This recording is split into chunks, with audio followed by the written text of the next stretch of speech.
I am Rebecca from ChemKnits, and I have a few dye colors that are left over from when I was doing a dyeing live stream, randomly picking colors. And I wanted to use these leftovers to dye some variegated yarn. The colors that I have here are Midnight Blue, Extreme Blue, Persimmon, which was only ever really a suspension. That one didn't really dissolve super well. I have Teal Green and Cherry Bomb. I don't think I ever had more than a gram of any of these colors, and I have the most of the Teal Green and Cherry Bomb left with less of those other colors. And so I thought that we would use this today to dye 200 grams of yarn and see what we get. Now, when I combined these three colors in one of my randomly pulled colorways, they blended to a gorgeous cool toned brown, which was awesome. So if we end up with some of that in here today, that would be totally fine. But I actually think I want to start by adding some water to each of these containers. Sometimes I chat about what makes a video a Dyepot Weekly episode versus a Leave No Dye Behind. And honestly, sometimes it's just the length of the video or the complexity of the overall project. Because a lot of times I'm dye by feel and I don't measure out the amount of dye I'm using anyway. Now, if you want to learn more about any of the tools, equipment, or yarn that I'm using in my videos, I do have links and affiliate links down in the video description. And I may earn a commission if you make any purchases through the affiliate links. But now I'm going to set this aside and we're going to go get our yarn. Today we're going to dye 200 grams of yarn that I've pre-soaked overnight, technically a couple days, in just plain tap water. We have that yak fingering from Wool to Dye For, which is 70% superwash merino, 20% yak, 10% nylon. And then we also have some Swish DK from Knit Picks. This yarn is 100% superwash merino. And it's always fun when I'm dyeing that yak, which you can see starts off as a very lovely brown. It's nice to have another skein on hand because then you can really see how much that brown yak fiber makes a difference in what the final colors will be.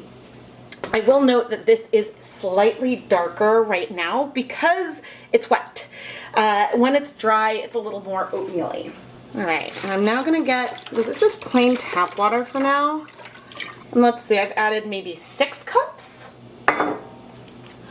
We're going to be adding a fair amount of liquid in with our dyes. And now I have to debate if I want to start cold or if I want to heat things up. And I think I'm inclined to start cold, at least initially. But I will put my gloves back on. But I do want to add some acid. So let's go ahead and add 3 tablespoons of white vinegar. This is 5% vinegar for everyone curious. And I am going to just move the yarn a bit to help move that acid through. And we are on my stove, but there is no heat in here yet. I'm going to start with the Persimmon, which is the color I think I have the least amount of. It is super, super pretty, and I'm trying to just layer it on and work it through a little bit. I am going to add a little bit of water in here to try to get the rest of that color in. I'm not specifically going for something rainbow, but we definitely could end up with something that has some rainbow vibes to it. Okay, here is some of this Cherry Bomb, which I'm also going to work through. Now, I've had questions about if I could do my lasagna technique, where I layer yarn and dye and more yarn and more dye with liquid dyes. And to some extent, yes, you could. However, when you are adding liquid dyes, you'll know that the water volume I have in here is going to continue to go up. And as the water volume goes up, the placement of the colors is going to shift a bit. And so that's just something that we need to consider. All right, here is some Midnight Blue. And except for the Persimmon, I have a lot more of each of these colors. So we'll be able to continue to layer them on. We'll be able to flip the yarn and add more to the other side We also don't really know exactly how much these colors will spread or how far these colors are going into our yarn right now. Okay, I'm now coming in with some teal green, which this likely will overtake that persimmon. That would be my guess, just because sorry about Indy, as I massage this through, just because the combination of the liquid, and the fact that I don't have a ton of that persimmon dye, I'm expecting that it might take some of those other colors. But if it's overtaken, things are still going to be beautiful. It's not a problem. Okay, and this is some extreme blue, which I'm adding towards that end. And I do still have most of the midnight dye, but I still have little bits of all the colors. Now, I have dyed that yak with extreme blue in the past, and it was really pretty. So I think that it is a nice combination. And I do see that we do have some whites. We will be moving the yarn and adding more color, and while we do so, we might then see more blending of these colors. But actually, on camera right now, you're looking pretty overexposed. So let me fix that exposure. I think this is a little more accurate to what I currently see. And you can see the persimmon, those reds are just going straight through. I'm gonna turn on the heat, and I'm actually gonna add a little bit more acid in here just to help these colors. But sometimes when you add dyes cold, they sort of stay put a little bit, and then once you start having heat, so then we start to see more movement of the colors. But let's go ahead and add more acid, focusing on some of these colors. And I think that I'm going to set a timer for 10 minutes. Right now the heat is on high.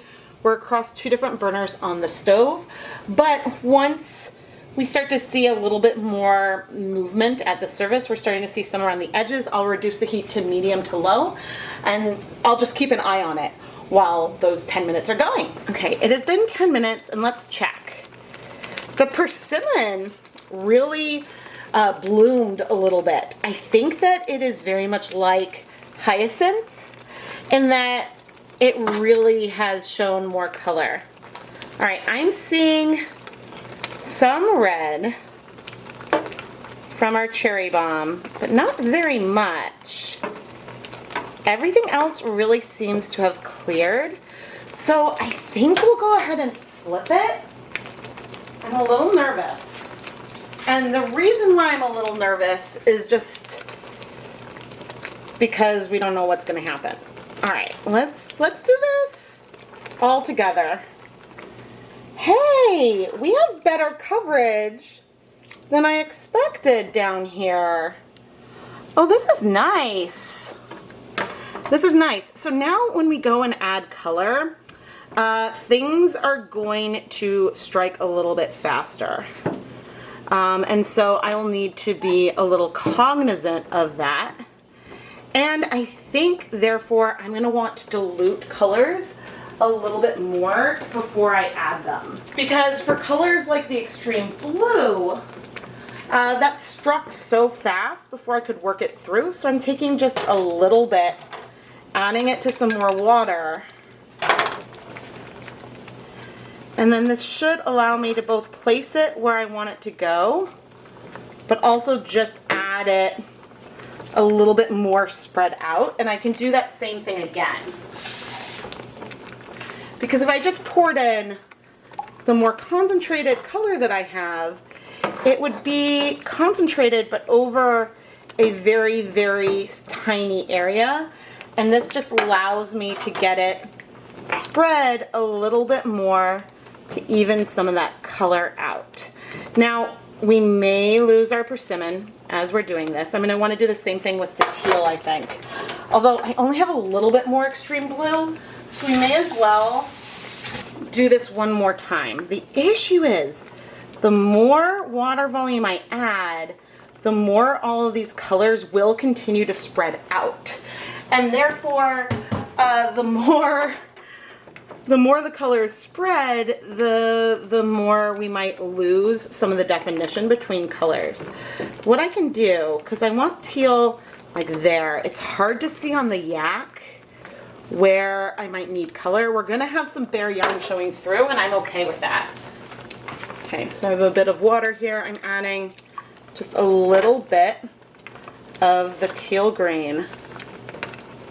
Just not even really stirring it, just kind of loosely moving it. And sort of pouring it in. And then I can come in with my spoon and work it through a little bit. And hope that it's not going to go over onto our orange too much. If it does, it does. But if it doesn't, then, well, that's great. And you can see that these colors are striking pretty quickly. Maybe not as much on the yak yet, but we can get a little bit more of this. And this time in the water, I've even added a tablespoon of white vinegar just to help these continue to strike. Now, I kind of want a little bit of this to go towards the persimmon, but I don't want it to be on the persimmon. So what I'm going to do is squish the yarn down that way, pour this on here, and just kind of work it up a little bit. I don't have any more of the persimmon dye, so I cannot add more there to deepen that color. And now, obviously, if I wanted to, I could go dissolve some dye and do that, but I'm not going to do that today. I'm enjoying working with what I have. But I think I'm pretty good for the teal. And so now, I think what I want to do is let this sit for 5 minutes before I go and add some more reds and some more midnight to the other side. Because when I do that, maybe I'll either flip the pan around, but I'll stretch the yarn back this way, giving me more access to the yarn down there. And in the meantime, I'm gonna turn up just the front burner because you can kind of tell that the yarn back there is warmer than the yarn down here. And so I'm gonna heat this for 5 minutes. That should help some of this color strike, and then we'll come and add more color on the other side. All right, I'm reducing the heat to low, so that way I can move things. But I will tell you that I checked after about 2.5 minutes, and these colors had cleared, and so that's great. And so now I'm gonna stretch the yarn this way in the pan, and I think we're gonna do something similar to what we had done before, but maybe we'll use a little bit more of the midnight. Okay, this time I did not add any acid in with the water, but we're gonna give this a nice little, using a spoon would be better. Where is my spoon? I was like, wait, I have a spoon. And I'm gonna pour this on, I know I'm blocking you a bit, on back there. Now, it's so hard, especially since my microwave light is a little bit out, it's so hard to see what is happening back here. Okay, I'm gonna do this again and get a little bit more. It's so hard to see because it's dark, and with the yak, it's just hard to get a feel of what's happening down there just because it is a dark color. Now, it feels like I'm adding a ton of dye each time, but we had way, way less than a gram of this color left. Okay. And you can see right now that we have that color visible. And by working it through, hopefully we get some nice little coverage. And now we're gonna move in to our cherry bomb. And this time I did pop a tablespoon of vinegar in with our water, and we have like a little over half of a cup. I'm going to add our cherry bomb dye, stir it up.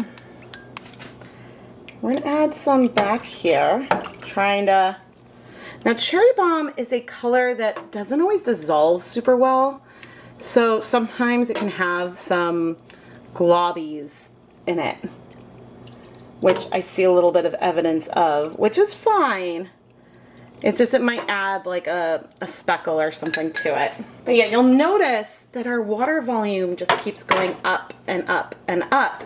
And that's because with the liquid dyes, when we add more color, we're adding more water too. Now this time, I want to add a little more pigment to some small areas. So I'm bringing the spoon over and gently placing the color sort of where I want it, which is going to be harder to do on the yak.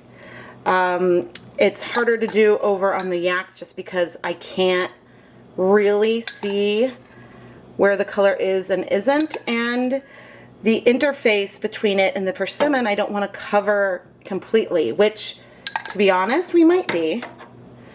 And then I'll add more just sort of back there and try to work that through. But I think we're probably close to done. I still have a fair amount of cherry bomb, teal, and midnight blue left, but what's happening down there? Oh, that's the interface. That's fine. Okay, but I think I'm going to heat this, and I'm going to bring the heat up in the rear to high for a little bit, down here, lower. I'm going to heat this for 5 minutes. We'll check in, see what those colors have done, and then at that point, I think we might call it and let things heat until all the colors have properly set. But we'll see where we are in 5 minutes time. Okay, it has been 5 minutes. I'm seeing some tiny hints of red, but our midnight blue has absorbed. I do still see some of it's been overtaken, but some persimmon on everything. So I'm going to reduce the heat to low, and we're going to heat this for, I would say, 25 more minutes, so it has 30 minutes total since we last added dye. Okay, the yarn has now had a total of 30 minutes to heat, and so I'm going to remove the yarn. Oh, this is so pretty. And set it aside to cool. This color combination is not one I've ever picked for like some kind of rainbow, but I'm here for it. Oh my gosh, I'm gonna need to use these colors together on purpose again. I should thank Chance for helping me select these in the first place. Oh man. Okay, and see, you can, oh, we're underexposed now. You can see some of that persimmon in the yak. It's just very, very subtle. But anyway, I'm gonna let our yarn cool off completely, and then we'll wash it. Let's wash our yarn. And right now with the yak, okay, here you can see the orange, that persimmon in there. But I think that the cherry bomb, midnight, teal, and extreme blue, woohoo, that is serving. Funny how like some of these I never would have necessarily just like picked. I mean, I guess I would have picked the teal, but I don't know if I would have picked midnight and extreme blue to work together in the same colorway. And so it's fun when I get to play a game and do random chance, and that ends up me having these colors. But ooh, extreme blue and the teal. All right, I'm seeing a hint of some red. I'm not concerned yet. Let's add a little bit of dish soap, and we're gonna fill this basin back up with water. All right, let's see how we're doing. Now, I had a little bit left of some of these colors, and I have a leave no dye behind on the stove where I basically combine them all into one colorway. Can you guess what colors some teal green, cherry bomb, and midnight turned out to be? Let me know down in the comments if you have a guess. And of course, when I read those comments, I'll be like, huh, what is this referring to? Because sometimes when I ask a question and ask you guys to let me know something in the comments, I totally forget that I did that when the video eventually comes out. There's still a hint of some red, but we'll see if it's still there after this soak. Squeeze the water out. All right, I'm not seeing it anymore, which is great. So I'm gonna give this one final rinse, then I'm gonna put all of this yarn through my spin dryer, hang it up to dry, and we'll take a look at the finished yarn. You know, I don't know why I often describe colorways as parrot-like or bird-like, but this rainbow is dark and so beautiful, and I'm so glad that this orange, I think it was Persimmon, is still present in both of these colorways. Yes, there's some areas that are maybe the bare yak back there, but you can definitely feel that orange in addition to the other colors as well. And now I want to give a little content warning because I'm going to potentially get fairly emotional, and I am going to talk some about the loss of a family member. So if you're stopping here, thank you so much for watching. I really appreciate it. At the end of July, my mom unexpectedly died. It's a huge shock to my entire family. And the only reason, I guess, why I'm talking about it here is she loved rainbows. And so I dyed this yarn before all this happened. And I don't know, looking at this on my drying rack as something I needed to film conclusions for, it just kept making me think of her. I tried to post across all of my social media accounts because I didn't want anyone to worry when and if there might be some time without regularly scheduled ChemKnits content. I have filled in some of the August lots so far with dye-along recaps, Dyepot PS, and then other random leave no dye behind videos I've already had edited. But I'm trying to take some time off to just grieve and process and be with my family. I still need to edit the I still have to edit, and I still have to edit the mystery surprise dye-along live stream recap. I tried to even film something there when I was getting ready to ship out the yarn, but the funeral hadn't even happened yet, and it was just too raw that I couldn't even get a sentence out on camera. And I will say that even filming the beginning of these conclusions, like, I was able to tap into my excitement of the colorways, but I don't have a lot of stamina right now. But anyway, I thought that it was worth... I wanted to say something in a video because I'm sure that this is something that I will talk about more in the months and years that come, right? I mean, this is a very significant life-changing moment for me. I was very close to my mom, and so I'm having a really hard time right now. But I wanted to say something in a video that I knew I would get out. I think that I'm going to be able to get this out sometime in August.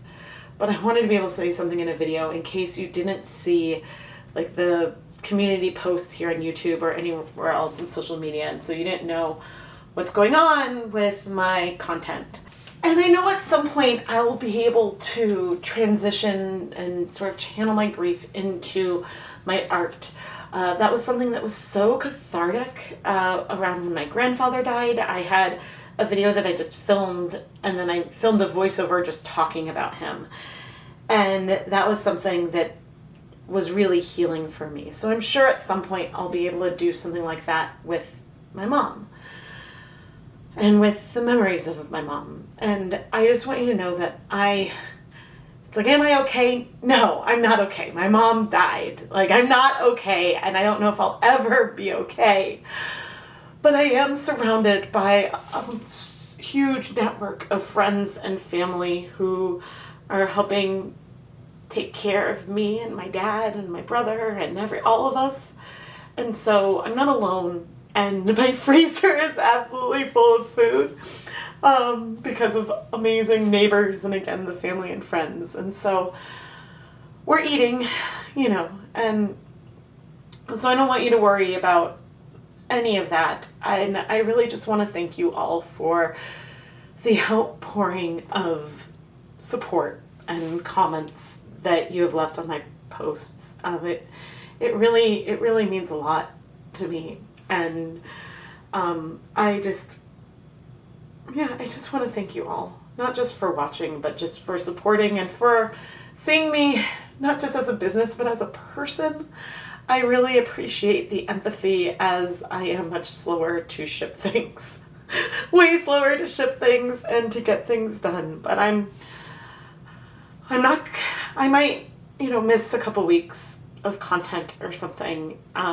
Maybe I'll have to shift up the schedule as I plan for the fall and whatnot. But I'll be back, and I'll be able to be my self, my regular self, who just adores color and is so excited to play with different ways to play with color. I know that person is still inside of me. She's just profoundly sad right now. And so, yeah, I guess thank you for listening. Who knows how much of this I'm going to leave in or how much I'll edit out. But looking at this, I needed to just say something for me. So that way I have said something, and then any other need for me to talk or say about this on video is something that can be or not be, and it can, I guess, be what I need it to be. But again, just thank you so much for watching, and I don't know if I really have anything else to say, just that I'm gonna take some time until I feel ready, I hope that makes sense. It's really weird talking to the camera when I'm like this, because normally, if I'm sad, I just turn off the camera for the day. And I don't know, I just had this yarn waiting and wanting to see the world. And it's beautiful. And I want to share that beauty. And I think that is just, I guess, one step forward to healing, forging the new world that I'll be living in. I am Rebecca from ChemKnits, and thank you so much for watching.